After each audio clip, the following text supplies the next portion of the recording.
పట్టాభిషేకం జరగనున్న విషయం చెప్పి కైకేయిని రెచ్చగొడదామని తాను అనుకుంటే కౌసల్య కంటే ఆనందంగా కైకేయి ఉండడం చూసి మందర ఆశ్చర్యపోతుంది.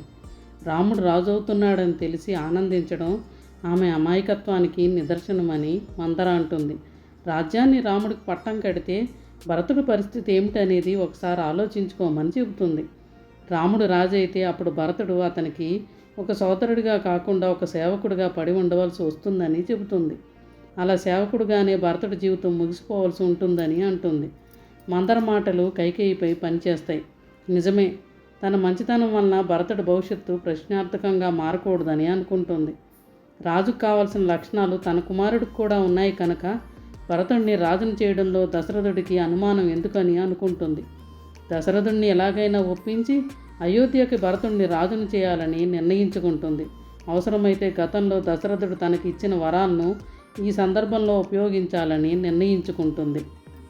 అదే సమయంలో రాముడు పట్టాభిషేక వార్తను కైకేయికి చెప్పడం కోసం ఆమె మందిరానికి దశరథుడు వస్తాడు. ఆయన్ని చూడగానే ఆమె కన్నీళ్లు పెట్టుకుంటుంది. కైకేయి ఎంతో సంతోషంగా ఉంటుందని అనుకుంటూ వచ్చిన ఆయన ఆమె అలా ఏడుస్తూ ఉండడం చూసి నివ్వెరపోతాడు.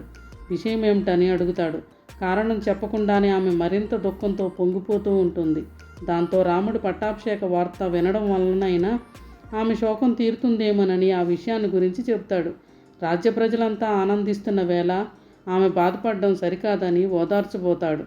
రాముడు పట్టాభిషేకం జరుగుతుంటే కౌసల్య ఆనందించాలి కానీ భరతుడి తల్లి ఎలా సంతోషిస్తుందని కైకేయి అంటుంది.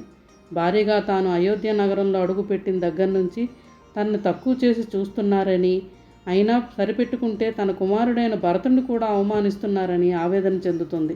రాముణ్ణి రాజును చేయడం అంటే అది భరతుడిని అవమానించడమేనని అంటుంది. భరతుడి కంటే రాముణ్ణి ఎక్కువగా ప్రేమించిన కైకేయి నోటి వంట ఆ మాట రావడం పట్ల దశరథుడు ఆశ్చర్యపోతాడు.